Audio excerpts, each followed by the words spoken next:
अजा एकादशी का परिचय और इसका महत्व। अजा एकादशी को अजाया एकादशी या कामा एकादशी के नाम से भी जाना जाता है। यह भाद्रपद मास के कृष्ण पक्ष की 11वीं तिथि को पड़ती है। ऐसी मान्यता है कि इस एकादशी का व्रत रखने से व्यक्ति के समस्त पापों का नाश होता है, पितरों को मोक्ष की प्राप्ति होती है और जीवन में सुख समृद्धि आती है। ये व्रत विशेष रूप से उन लोगों के लिए फलदायी माना जाता है जो अपने पूर्वजों को अजा यानी अज्ञानवश किए गए पापों से मुक्ति दिलाना चाहते हैं। इसकी कथा स्वयं भगवान कृष्ण ने युधिष्ठिर को सुनाई थी, जो इसकी प्रामाणिकता और महत्व को और बढ़ा देती है। लेकिन इस एकादशी का सबसे गहरा संबंध उस महान राजा से है जिसने सत्य के लिए अपना सर्वस्व न्योछावर कर दिया, राजा हरिश्चंद्र।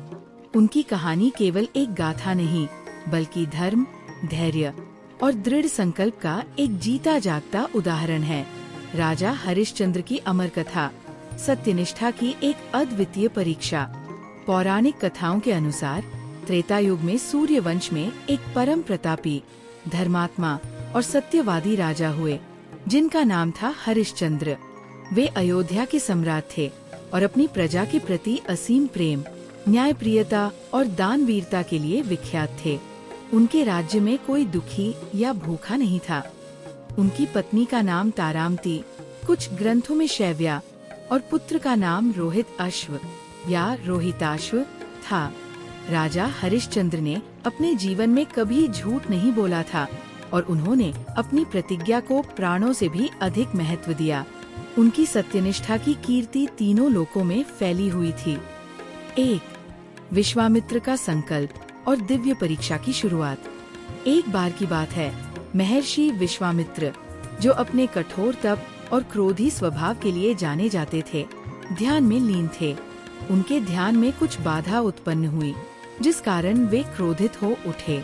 उन्होंने सोचा कि इस पृथ्वी पर कौन इतना सत्यवादी हो सकता है कि उसकी सत्यनिष्ठा से मेरी तपस्या भंग हो सके। उन्होंने तय किया कि वे राजा हरिश्चंद्र की सत्यनिष्ठा की परीक्षा लेंगे, क्योंकि उनकी प्रसिद्धि चारों दिशाओं में फैली हुई थी। विश्वामित्र ये देखना चाहते थे कि क्या कोई व्यक्ति अपनी प्रतिज्ञाओं और सत्य के मार्ग पर हर परिस्थिति में अटल रह सकता है। विश्वामित्र राजा हरिश्चंद्र के दरबार में पहुँचे। राजा ने मुनि का उचित सत्कार किया। विश्वामित्र ने राजा से कहा, हे राजन, मैं तुम्हारी सत्यनिष्ठा और दानवीरता की बहुत प्रशंसा सुनता आया हूँ। मैं आज तुमसे कुछ मांगना चाहता हूँ। राजा हरिश्चंद्र ने हाथ जोड़कर कहा, हे मुनिवर, आप जो चाहे मांगे। मैं अपनी सामर्थ्य के अनुसार और यदि मेरी प्रतिज्ञा के अनुरूप हुआ तो अवश्य पूर्ण करूँगा।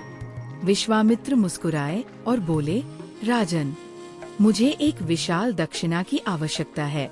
तुम मुझे अपने राज्य का आधा हिस्सा दे दो। राजा हरिश्चंद्र बिना किसी हिचकिचाहट के तैयार हो गए और बोले, जैसी आपकी आज्ञा मुनिवर। यह सुनकर विश्वामित्र ने अपनी मांग बढ़ा दी, नहीं राजन, मुझे अपने राज्य का आधा हिस्सा नहीं, बल्कि पूरा राज्य ही दक्षिणा में चाहिए। राजा हरिश्चंद्र ने एक क्षण भी नहीं सोचा और तुरंत अपने संपूर्ण राज्य को विश्वामित्र को दान कर दिया। उन्होंने कहा, हे मुनिवर, मेरा ये राज्य आज से आपका हुआ। मैं आपके चरणों में इसे अर्पित करता हूँ। विश्वामित्र ने राज्य स्वीकार कर लिया, लेकिन उनकी परीक्षा यहीं समाप्त नहीं हुई। उन्होंने कहा, राजन, तुमने मुझे राज्य तो दे दिया, परंतु ब्राह्मण को दान देने के पश्चात दक्षिणा भी दी जाती है। बिना दक्षिणा के दान पूर्ण नहीं होता। हरिश्चंद्र असमंजस में पड़ गए। उनके पास अब कुछ भी नहीं था, क्योंकि उन्होंने अपना संपूर्ण राज्य दान कर दिया था। उन्होंने विनम्रता से कहा, हे मुनिवर, मैं अपना सर्वस्व आपको दे चुका हूँ। मेरे पास अब दक्षिणा देने के लिए कुछ भी शेष नहीं है। विश्वामित्र ने क्रोधित होने का नाटक किया और कहा, क्या तुम ब्राह्मण को वचन देकर अब मुकर रहे हो? ये तो घोर पाप है। यदि तुम दक्षिणा नहीं दे सकते तो मैं तुम्हें श्राप दे दूंगा। राजा हरिश्चंद्र सत्य की अपनी प्रतिज्ञा पर अटल थे। उन्होंने कहा, नहीं मुनिवर, ऐसा कदापि नहीं होगा। मैं दक्षिणा अवश्य दूंगा। कृपया मुझे कुछ समय दें।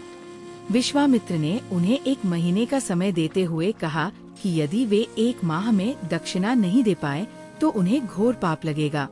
2. राज्य त्याग और दरिद्रता का मार्ग।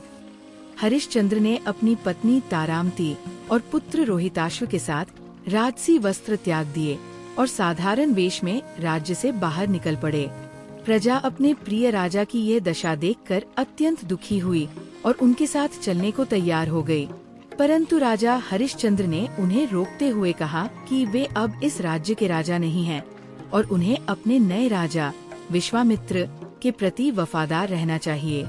तीनों राजा हरिश्चंद्र, रानी तारामती और राजकुमार रोहिताश्व भूखे प्यासे बिना किसी आश्रय के चलते रहे। राजसी सुख सुविधाओं में पले बढ़े राजपरिवार के लिए ये जीवन अत्यंत कठिन था। कांटे उनके पैरों में चुभते, धूप और वर्षा से उनका शरीर जलता।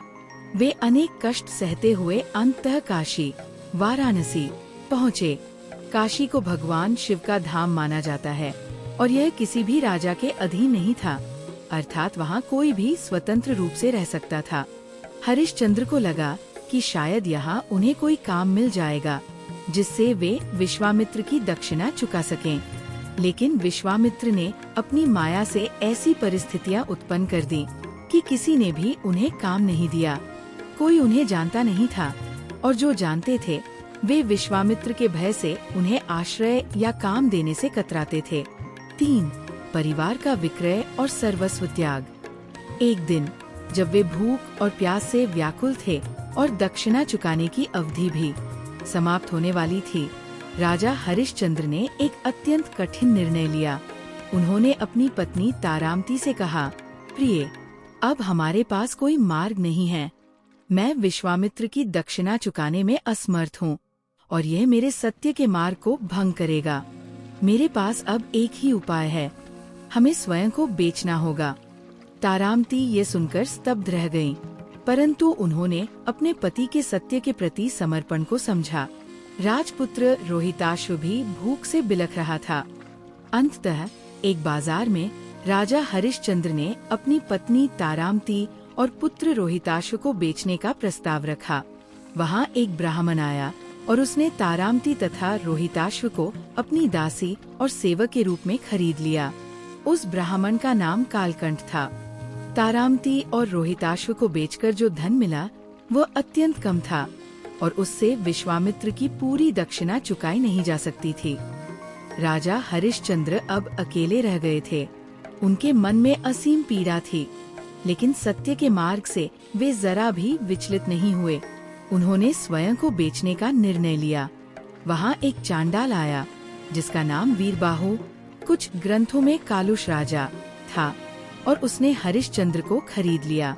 वीरबाहु श्मशान घाट का रखवाला था और उसका काम मृतकों के दाह संस्कार का कर वसूलना था।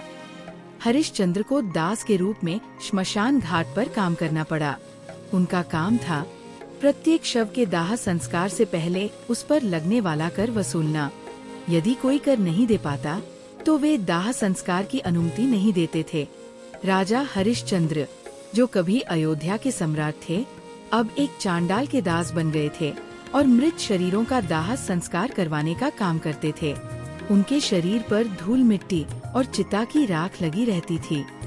दिन रात वे उसी श्मशान घाट पर अपने कर्तव्य का पालन करते रहे, अपनी पुरानी महिमा को भुलाकर केवल सत्य के प्रति अपनी निष्ठा को बनाए रखने के लिए। 4. चरम परीक्षा, पुत्र वियोग और माता का बलिदान। इधर तारामती और रोहिताश्व ब्राह्मण कालकंठ के घर दासी और सेवक के रूप में कार्य कर रहे थे। एक दिन रोहिताश्व लकड़ी लेने के लिए जंगल गया। वहाँ एक जहरीले सांप ने उसे डस लिया और वो वहीं मर गया। ये खबर जब तारामती को मिली तो वह अपने मृत पुत्र को लेकर अत्यंत व्याकुल होकर विलाप करती हुई श्मशान घाट पहुँची ताकि उसका दाह संस्कार कर सके। जब तारामती अपने पुत्र के मृत शरीर को लेकर श्मशान घाट पहुँची तो वहाँ का रखवाला हरिश्चंद्र था। धूल और राख से ढके हरिश्चंद्र को तारामती पहचान नहीं पाई और हरिश्चंद्र भी अपनी पत्नी को ऐसी दीनहीन अवस्था में देखकर पहचान नहीं पाए। हरिश्चंद्र ने तारामती से दाह संस्कार के लिए नियमानुसार कर मांगा। तारामती ने विलाप करते हुए कहा, हे भाई, मैं एक अभागी दासी हूँ। मेरा ये इकलौता पुत्र भी काल का ग्रास बन गया। मेरे पास कुछ भी नहीं है, मैं ये कर कहाँ से दूंगी? मुझे बस अपने पुत्र का अंतिम संस्कार करने की अनुमति दे दो। हरिश्चंद्र का हृदय पुत्र के मृत शरीर और उस अभागी माँ के विलाप को देखकर द्रवित हो उठा। उन्हें उस स्त्री की आवाज कुछ जानी पहचानी लगी, परंतु अपने कर्तव्य और अपने चांडाल स्वामी के आदेश का पालन करते हुए उन्होंने नियमानुसार कर मांगे बिना अंतिम संस्कार की अनुमति देने से इनकार कर दिया।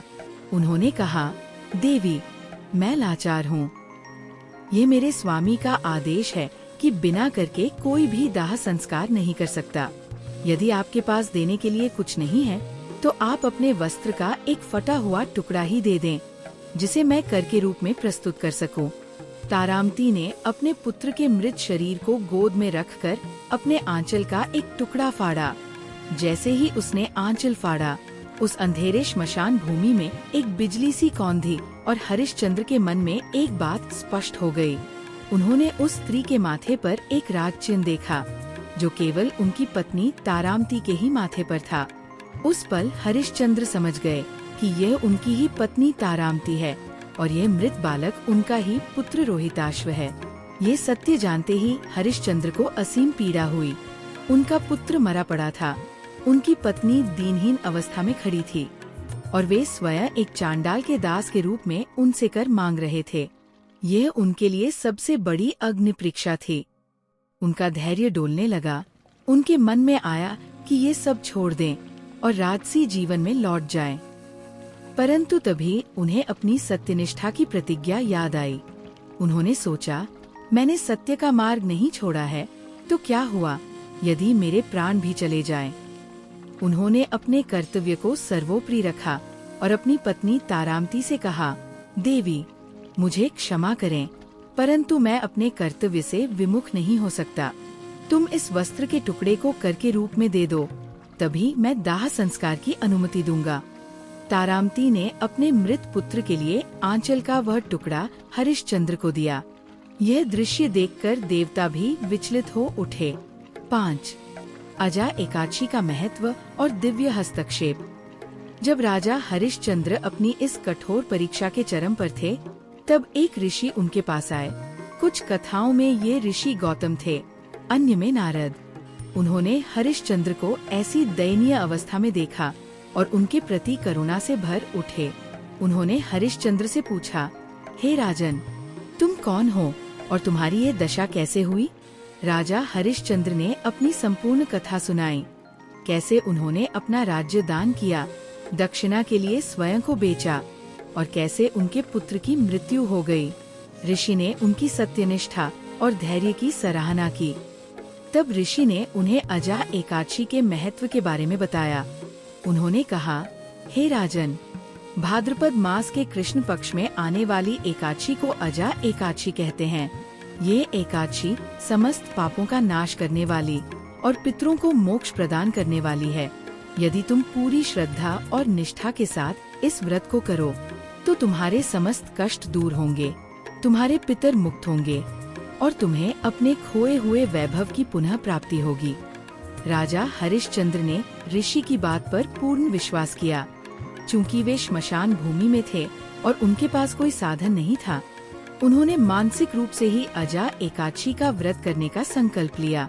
उन्होंने ये संकल्प किया कि वे इस दिन उपवास करेंगे, भगवान विष्णु का स्मरण करेंगे और अपनी सत्यनिष्ठा को बनाए रखेंगे। जैसे ही हरिश्चंद्र ने अजा एकादशी के व्रत का संकल्प किया और सत्य की अपनी अंतिम परीक्षा में भी सफल हुए, तभी एक अद्भुत घटना घटी। भगवान विष्णु, धर्मराज और इंद्र सहित सभी देवता विश्वामित्र के साथ वहां प्रकट हो गए। विश्वामित्र ने हरिश्चंद्र को गले लगा लिया और कहा, हे राजन, मैं तुम्हारी सत्यनिष्ठा और धर्मपरायणता से अत्यंत प्रसन्न हूँ।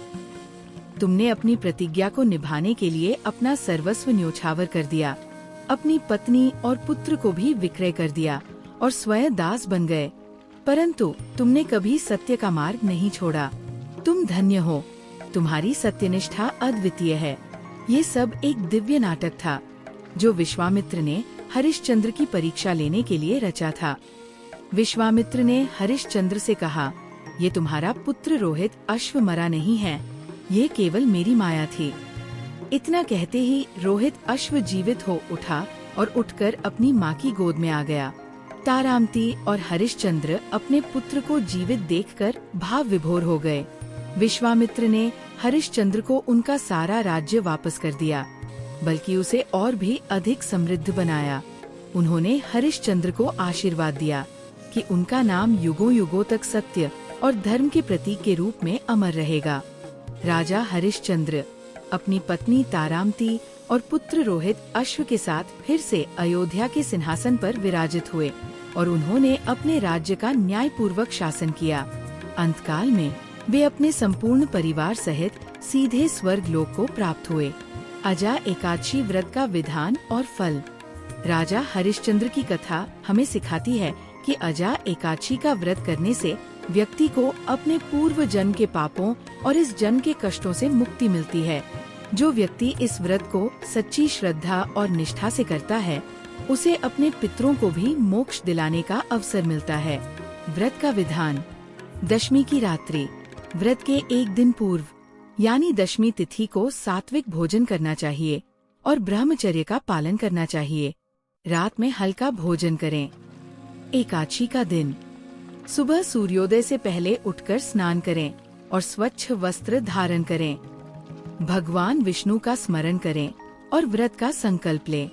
भगवान विष्णु की प्रतिमा या चित्र स्थापित करें।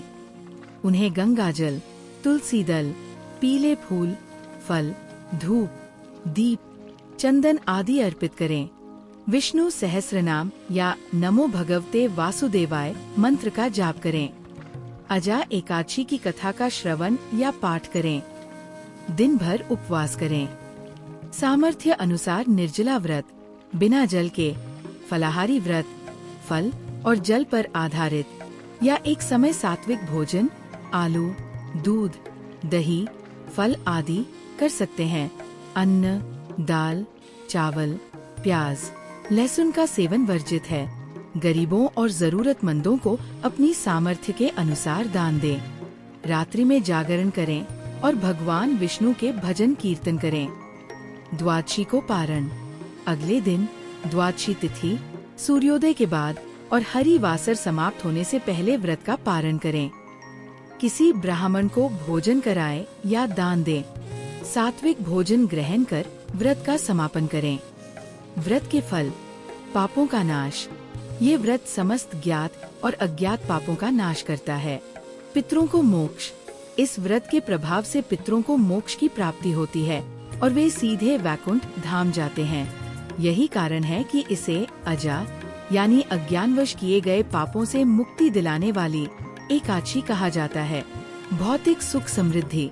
व्रती को जीवन में धन धान्य, सुख और समृद्धि प्राप्त होती है। आध्यात्मिक उन्नति। ये व्रत मन को शांत करता है, सात्विकता बढ़ाता है और व्यक्ति को आध्यात्मिक पथ पर आगे बढ़ने में सहायता करता है। अखंड सौभाग्य। विवाहित स्त्रियां ये व्रत पति की लंबी आयु और अखंड सौभाग्य के लिए करती है। राजा हरिश्चंद्र की कथा से मिलने वाली शिक्षाएं। राजा हरिश्चंद्र की कथा कोई साधारण कथा नहीं, बल्कि जीवन के गहरे सिद्धांतों का एक दर्पण है। ये हमें कई महत्वपूर्ण शिक्षाएं देती है। सत्य की विजय। सत्यनिष्ठता। यह कथा हमें सिखाती है कि सत्य का मार्ग कितना भी कठिन क्यों न हो, अंततः सत्य की ही विजय होती है। हरिश्चंद्र ने अपने जीवन की सबसे कठिन परिस्थितियों में भी सत्य का दामन नहीं छोड़ा और अंततः उन्हें अपने सत्य की शक्ति से ही सब कुछ वापस मिला। धर्म का पालन। राजा हरिश्चंद्र ने हर कदम पर अपने धर्म का पालन किया, चाहे वो राजा के रूप में प्रजा के प्रति कर्तव्य हो या एक दास के रूप में स्वामी के प्रति निष्ठा। धर्म का पालन हमें हर विपत्ति से बाहर निकालता है।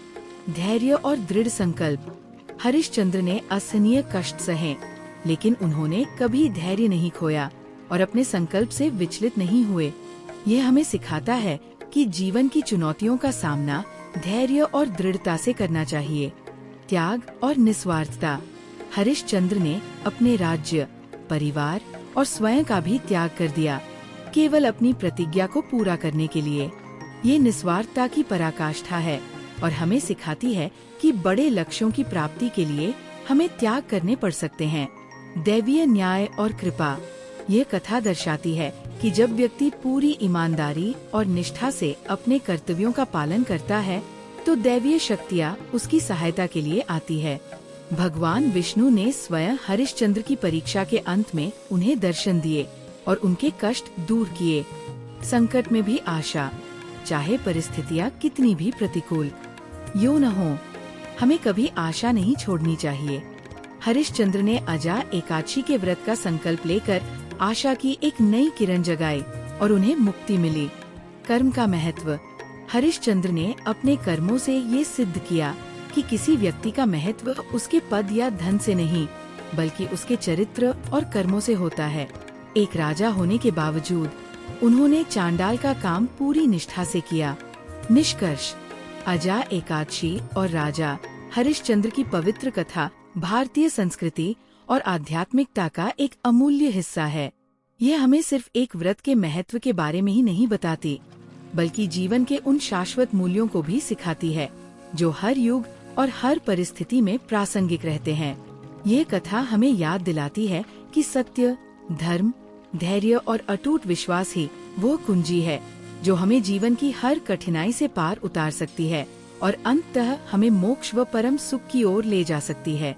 हम आशा करते हैं कि राजा हरिश्चंद्र की ये विस्तृत गाथा आपके लिए केवल एक कहानी नहीं, बल्कि जीवन जीने की एक प्रेरणा बन सकेगी। अजा एकादशी के पावन अवसर पर आइए हम सब भी हरिश्चंद्र की सत्यनिष्ठा से प्रेरणा लें और अपने जीवन में इन उच्च आदर्शों को अपनाने का प्रयास करें। जय श्री हरि।